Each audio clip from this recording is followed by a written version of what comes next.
casualties. Thanks to Main Street for lending a noise gear. Seeing some classics all out here. It's probably Teddy Boys, you know. Seeing as though he's the one that smashed the gear up in the first place. Right, and this one, we're going to dedicate it to the Teddy Boys. We hate them as much as you do, you know. And this one's called Antisocial, and it's...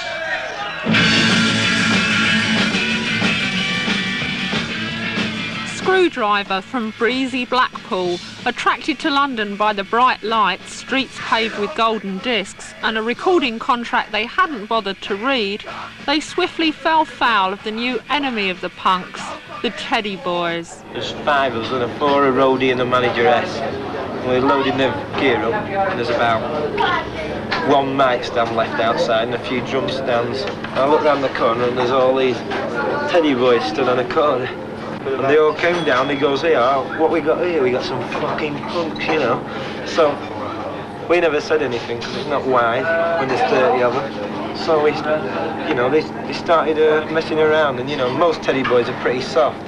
So none of them would do anything, and they're all going, come on, you know, with all the mates behind them, and if any of us moved forward, they moved. And then finally one of them was brave enough to pick up the mic stand and shove it through the back window, you know, bust the window. So he picked up one of his drum stands and he swung round and hit him in the teeth, and knocked his teeth out. Oh! She's grateful. As punk caught on among young people, it became a focus for traditional adolescent rivalries. Punk versus Ted was just the latest stage in an age-old war that's seen mods and rockers, football bother boys and skinheads come and go. Why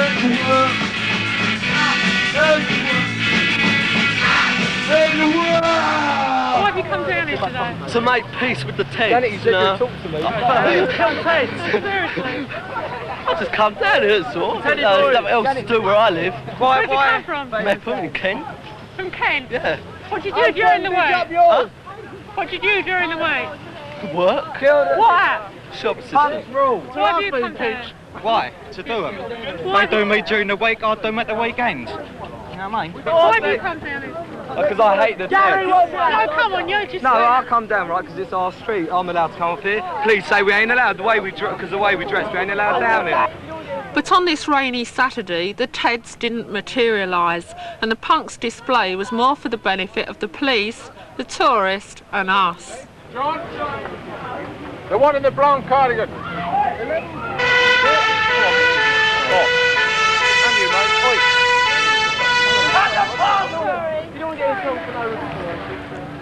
Whilst Fleet Street's interest in punk was centred on the King's Road clashes, in Dryden Chambers, just off Oxford Street, punk's own journalists were more concerned about what success in media terms was doing to punk itself, and to them.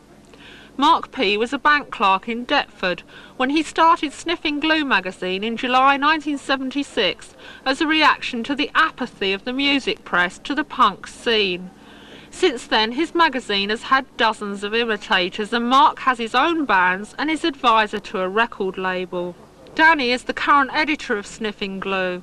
They feel that punk has moved on from its early image of dole queues and tower blocks. I can't even, I don't know, because obviously I could just talk about myself. I mean, I can go home tonight and I'm in the comfortable council house in Deptford, you know, and I'm not on the dole now because I had to go off it. I mean, you know, there is kids on the dole, but there's like hippies on the dole, there's Teds on the dole, you know. So you think that was just an enormous generalisation? Yeah, so you've got to have a base for anything, you've got to have a base. You know, anything you do, you've got to have a base, you've got to have one fault going through each of the minds in the movement. And then you break away, which was like, oh, we're all on the dole, we want change. And then it broke away, but it needed that strength, or otherwise you wouldn't have had a Clash, you wouldn't have had a Pistols. But we've got no pride like this, don't be a working class sort of thing, oh, over this way, everyone. If people ain't, I ain't got any sympathy with people around my way. If they ain't got any idea, you know, what's going on, if they can't be bothered to get out of the office, we ain't got no sympathy with them. We're not trying to liberate the old generation, we've got no dopey illusions like the hippies have tomorrow, we're all ruling the country, we've got nothing like that. But as long as people in this country are trying to stop us doing what we're doing, and that's the main thing. I mean, how are they stopping you now, though? Because you formed sex your pistols own... can't play. Yeah, but as far as you two personally, very enterprising. You've got your own record label, your own group, and your own magazine. So who's stopping you doing what? I mean, the records don't sell in Woolworths, do they? You know, the magazine doesn't. That's where the criteria comes. I mean, there's an attitude, which is, like you said, it'd take 2 hours to go, which has got nothing to do with the people we mix with, but nothing to do with where we come from. It's against the powers that be, if you like, right? But it's got nothing to do, I mean, I hadn't been 3-4 nights a week over Bermondsey, like, you know. I've got a telephone in my bedroom. Listen, all that silliness about the dole being hard. 15 quid a week for nothing, that's hard, right? You know, will give me that hardship the rest of my life. I don't want to go to work. What did Mark's parents feel about him becoming a punk pundit? Now, they say that I ain't making any money, and I keep saying, well, like, when it's all over, I can become a big executive in a record company, and that calms them down. No, they think it's... They always say, oh, look, you know, don't do this, don't come around the pub when I'm there. But when I go around the pub, they buy me drinks all night, so they must like it. What does your dad do? He's a caretaker. What does your dad do? The docker. Was a docker, he's took the severance. Yeah. Did your mum go out to work? She's in catering. Still seems a bit irrelevant. Mum works in the factory. Yes. It's going to disappoint a lot of people to hear that we're not from broken homes and we're not a special band of thugs and that. It really is. But we're not, honestly. We're your kids. In the beginning, as you say, it was a working class thing, and there are a lot of kids on the dole. You think it's attracted a lot of hangers-on now? Oh. Well, with Sandra Rose, the punk chic look, 200 quid you can buy, you know? Get shops selling trousers like I mean, these $2.99, these are army surplus. You go down to King's Road, these are going to cost you 16, 17 quid. But that's all some people want to know, the kids will pay it, which is a total antithesis of what started out, you know. It's a rich kids trend at the moment, which is the biggest insult to us, because our life's been treated like fashion and a trend. I don't put down kids who've got safety pins through their ear holes, you know, because that's all they got, you know. But it's like when there's sort of like the Sloane, you know, the Sloane Rangers, you know, when they get into it, and they make me sick the way, as you said, they treat our life. They just, you know, like 4 pages in Harpers and Queen, they think that's the history of our life, you know, and that's just not on, you know. I'm really against those people.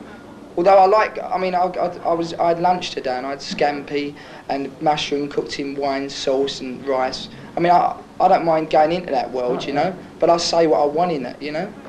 Mark told me it had been a working lunch with him and his role of professional punk. They want to know when did the new wave start, little details. So I give them little details, you get 40 quid in the end. What's wrong with that, you know?